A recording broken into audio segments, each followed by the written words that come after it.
Mariabell was a reincarnated one. She recalled that her former self was a ruler that dominated Europe.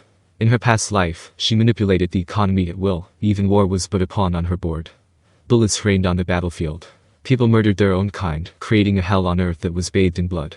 Houses were burned down, families were lost, and people grieved and moaned. She built her affluence on top of all these misfortunes, and not once had she doubted her actions. Mariabell lived a happy life until she passed by old age. She was able to enjoy the same lifestyle now. She was born as a princess of the small kingdom of Siltrasso. She was a member of the clan that ruled the western nations as their overlords. In this world plagued by monsters, kingdoms wouldn't easily wage war against each other. Under such circumstances, it prompted the birth of the Western State Council. One man formed the council hundreds of years prior, the Grand Elder of the Rosso family, Granbell Rosso. No one knew how old this mysterious person was. As the 5 great elders controlled the council, Granbell was the head of the elders. And as the Rosso family cemented its strength in the western nations, he was also the clan leader. That's who Granbell Rosso was. Even a princess under his direct lineage would not be able to meet him. In fact, even Mariabell's brothers were unable to meet with the 5 great elders. No one really had the fortune to do so. But that was normal. However, Mariabell was different. Her knowledge and will were something that even Granbell could not ignore. Currency is required for the development of a civilization. In the past, crops such as wheat were used for bartering, but as humanity entered the era of monetary economy, civilization made a giant leap forward. The main reason was due to growth in the scale of economies. In addition, the value of currency also changed. Currencies were once made of valuable metals such as gold and silver to ensure its value. However, in the new age, physical currencies were replaced by certificates and documents during trade. That was the birth of the paper money economy. And so, a mechanism required for the money to flow was born, the banking system. You would receive receipts by storing your gold coins in a bank, and in return, you could exchange those receipts for the physical, material currency. The banks could utilize the money stored in them at will. Thus, they came up with a different mode of business. Loaning money to those in need and turning a profit by setting interest rates. This was a sorcery worse than alchemy.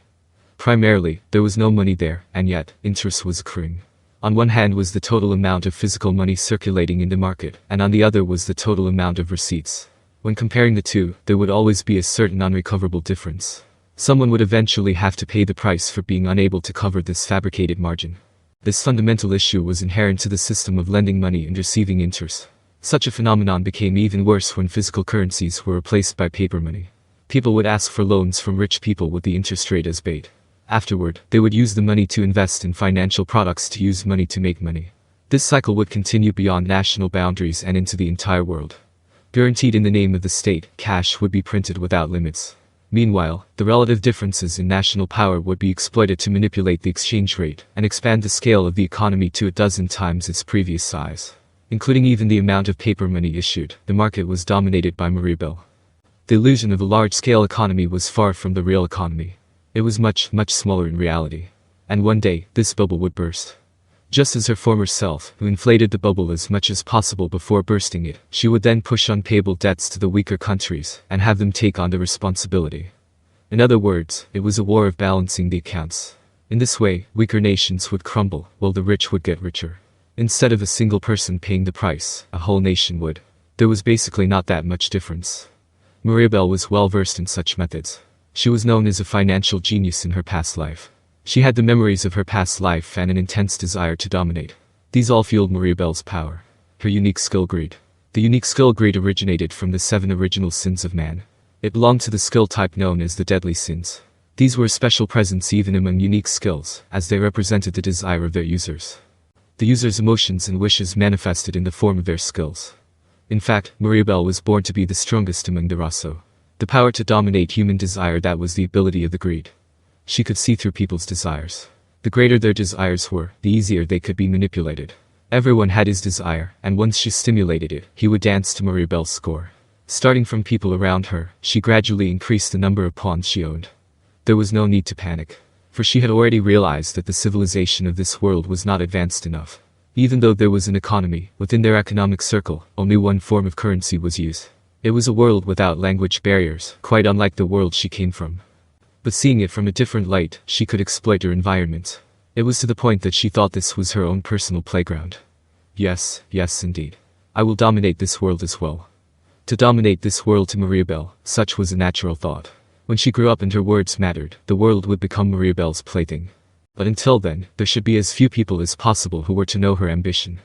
Upon thinking so, Mariabell decided to act with utmost caution in order to avoid revealing her true self.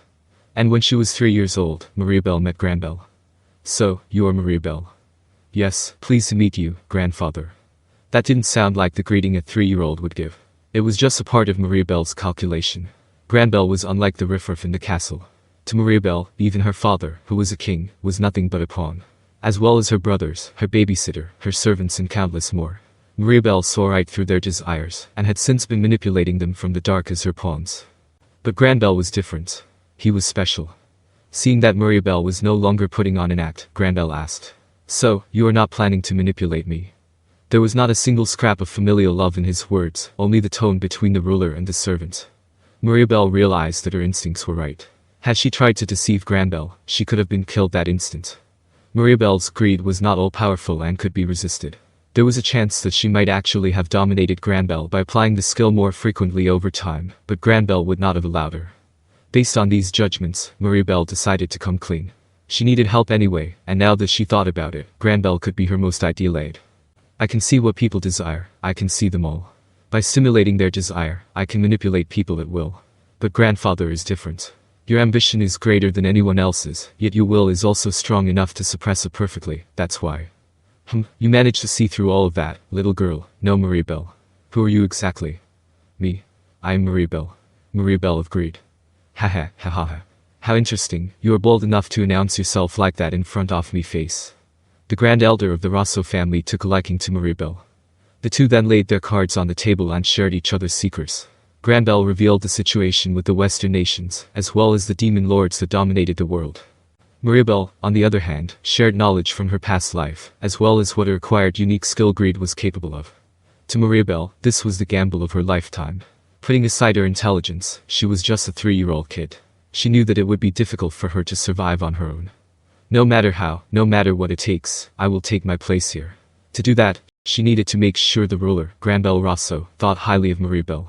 Her instincts told her that this was the best way for her to one day become a ruler. And in this gamble, Mariabell hit the jackpot. "Mariabell, if anything happens to me, you shall carry on my ambition. I wish the world to be a peaceful place. Under the rule of Rosso, we can build a world where everyone is equal." "Yes, I understand. I understand, grandfather. I swear to give my all to aid your ambition." And so, the two built a bond that none could harm.